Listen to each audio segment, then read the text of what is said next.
Logan Paul Yes. wants me to roast him. Yes, okay, Pewdiepie, give it to me, bro. It's going down. Well, I guess Logan Paul got what he asked for. In a recent vlog video on his channel, Logan Paul Vlogs, he has been asking Pewdiepie to roast him because he thinks it's fun, and Pewdiepie has been roasting his younger brother Jake Paul very recently, and it's gained Jake Paul a ton of subscribers because of that. So Logan Paul wants in on this action as well. You guys may or may not know, I've been like poking the biggest YouTuber on YouTube. His name is Pewdiepie, otherwise known as Pewdiepie, to roast me. He's roasted my brother twice now. All I want to do is get roasted by this guy. And finally, bro, he put something out. Okay, so the big moment Logan Paul was looking for just happened in yesterday's video, but he was very disappointed because Pewdiepie said he wasn't gonna roast Logan Paul, but instead he did this. I don't really see the point because he roasts himself practically with every single upload. Bah!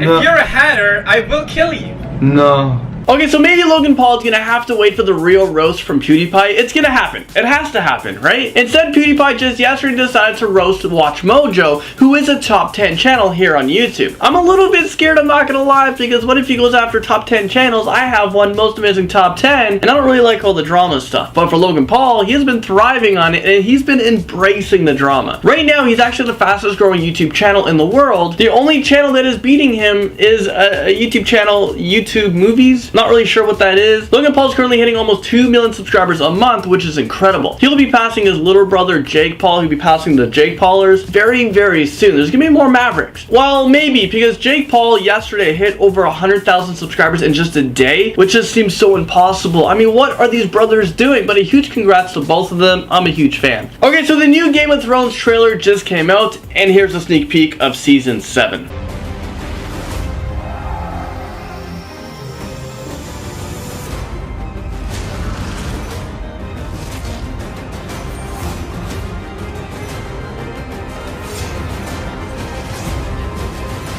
Okay, wow, there seems to be a ton of action, and a ton more deaths. The season premiere for this show is July 16th, so just weeks away. I'm sure everyone is just waiting for this day. One of the most talked about stories right now is about Otto Warmbier. He's a 22-year-old American university student who went to visit North Korea as a tourist in January of 2016. He was arrested and sentenced to 15 years of hard labor, which pretty much means he has become a prisoner to North Korea. And this was after he was being accused of stealing a propaganda poster from his hotel lobby. The United States were involved as they made diplomatic efforts to seek Otto's release. 2 months after his imprisonment, Otto suffered a major medical crisis that caused severe neurological damage. After nearly 18 months of being detained in North Korea, he was returned to the States. 6 days after Otto returned to Cincinnati, Ohio, he died. The US officials have blamed North Korea for his death, but North Korea said he died as a result of botulism and a sleeping pill. Botulism is a rare and potential fatal illness caused by toxins in your body. But the US physicians found no evidence of botulism. Otto is one of 16 American citizens detained by North Korea since 1996, including 3 who were still in their custody. As a result of this, the United States and China began a high-level security talks focused on North Korea. Both of these countries are outraged to what happened. President Donald Trump has been counting on China to use its economic leverage with the government of North Korea leader Kim Jong-un as Americans' concerns grow over North Korea's acceleration towards having a nuclear missile that can strike the United States mainland. So just released for the final photos of Otto Warmbier. He was seen in the pictures laughing and joking in North Korea just before he was put in jail, and now investigators are saying he was brutalized in their care. Also, investigators found that Otto was put into a coma, and this was all because he stole a propaganda poster. I mean, that is so crazy when you think about it. And he was in that coma for over a year. My condolences goes out to Otto and his family and all of his loved ones. He will be missed. President Donald Trump also gave his condolences to him. After the death of Otto, it was reported that Kim Jong-un has went into hiding in fear that America would strike them. He believes that this could very well spark the war that everyone's been talking about. President Donald Trump released a statement saying that he once again condemns the brutality of North Korean regime as we mourn its latest victim. The president will be taking actions against this, but we don't know what's been going on right now. When there's more updates to this story, I'll be sure to let you guys know. There was another tragedy that happened not too long ago when the Grenfell Tower caught on fire, killing 79 people and injuring another 74. This was the deadliest fire in mainland Britain in more than 100 years. It was really bad. Well, Simon Cowell produced a music video with many celebrities in it in hopes to raise money for the fire victims. Some of the celebrities in the video is Liam Payne, Louis Tomlinson from One Direction, you have Jessie J and James Arthur, and that's just to name a few of the megastars in the video. The video was titled Artist for Grenfell, Bridge Over Troubled Waters, and it was released on iTunes for $1.29, and all of the proceeds goes towards the victims. There were so many people who survived the attack, but all these people were left homeless. But the City of London Corporations has purchased 68 flats in a luxury apartment block for the survivors. Around 250 people will be rehoused permanently inside of a £2 billion British pound luxury development. There are 2 and 3 bedroom properties. The building owner sold these luxury apartments at cost, so the city was able to afford them. Also, the world #1 tennis player right now, which is Andy Murray, he's going to be donating his money he wins in the tournament that he's currently playing in. The prize money if he defends his title is 347,000 British pounds. That is a lot of money to give away, but it's for a great cause. Over in Portugal, they have been dealing with fires on their own as well. 62 people were killed as they fled the massive forest fire. It gets really hot in central Portugal, and forest fires actually happen often because it's just so dry there. But this is one of the largest wildfires seen in Portugal. Victims were burned in their cars as they try to flee the scene. Also in the news, Uber CEO Travis Kalanick has just resigned as the CEO after he's been getting a lot of pressure from investors. This is a fast-growing company. Travis is one of the co-founders of what is now one of the most influential technology companies of its generation in the world. The company is only 8 years old and it's worth $68 billion.